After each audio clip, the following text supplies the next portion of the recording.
Fala galera, beleza? Hoje então eu trago para vocês aqui, para finalizar a nossa ideia de regra de 3 simples, como identificar, como separar as grandezas diretas das grandezas inversas, ok? Então eu trouxe alguns casos aqui para a gente debater, primeiro falando um pouco sobre grandezas diretamente proporcionais. Então, trouxe aqui como primeiro exemplo, distância versus tempo.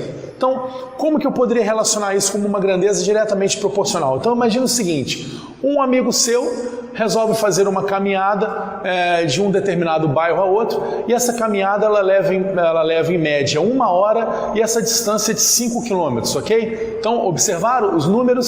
5 km em 1 hora, ok? Se esse sujeito agora resolve esticar a caminhada dele, resolve fazer uma caminhada de 10 km, por exemplo, mantendo o mesmo ritmo, vocês concordam que o tempo de percurso dele iria dobrar também? Então, se ele caminha 5 km em 1 hora, a lógica diz que ele caminharia 10 km em 2 horas, ok? Então, isso é uma grandeza diretamente proporcional, então a relação entre distância e tempo, ok? Coloquei como um exemplo aqui também uma outra relação que seria a relação de produção e dinheiro. Como assim, professor, uma relação de produção e dinheiro? Então vamos dizer que eu falo o seguinte, o sujeito ele tem uma máquina que faz camisas, vamos dizer o seguinte.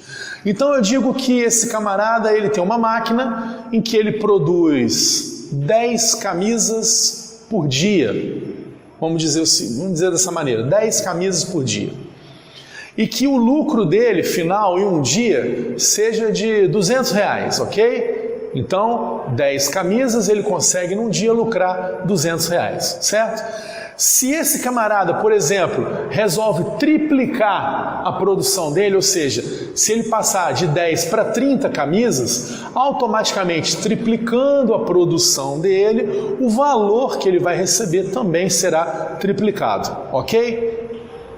Aqui também eu coloquei como exemplo de grandeza diretamente proporcional o fato de você comprar algo e ter que pagar por isso, ok? Então um exemplo bem facinho aqui, garoto foi numa padaria e resolveu comprar um picolé a R$2, entendeu? E ele chegou agora e resolveu fazer a festa para os amigos e comprou 5 picolés, do mesmo picolé, claro, né? Então nesse caso, claro que ele paga R$10, ok? Então aqui eu tenho também uma relação de grandeza diretamente proporcional. Então só lembrando, grandeza diretamente proporcional é aquela em que os dois valores aumentam ou os dois valores diminuem e que você multiplica cruzado, ok?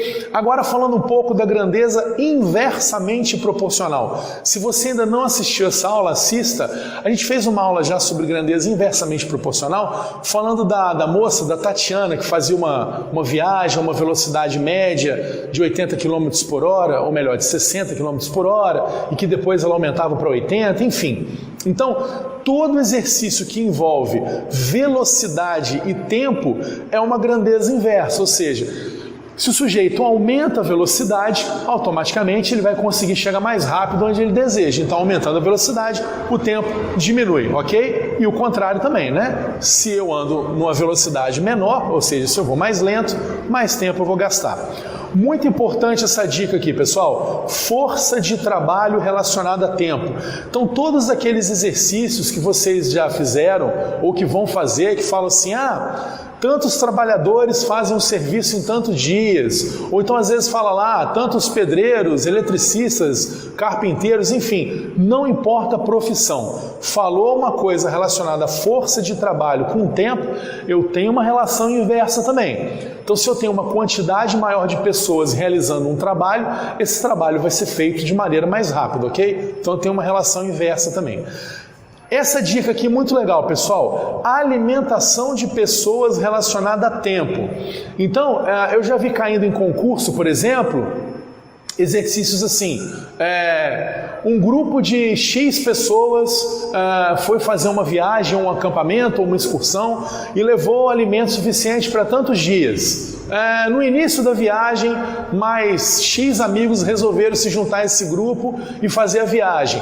Para quantos dias esse alimento seria suficiente? O que está acontecendo nesse caso aqui? Se eu tenho um número de pessoas aqui maior para poder se alimentar, automaticamente a comida vai demorar menos dias, né? Claro que nesse tipo de exercício a gente supõe que todas as pessoas se alimentem em quantidades iguais, é claro, né?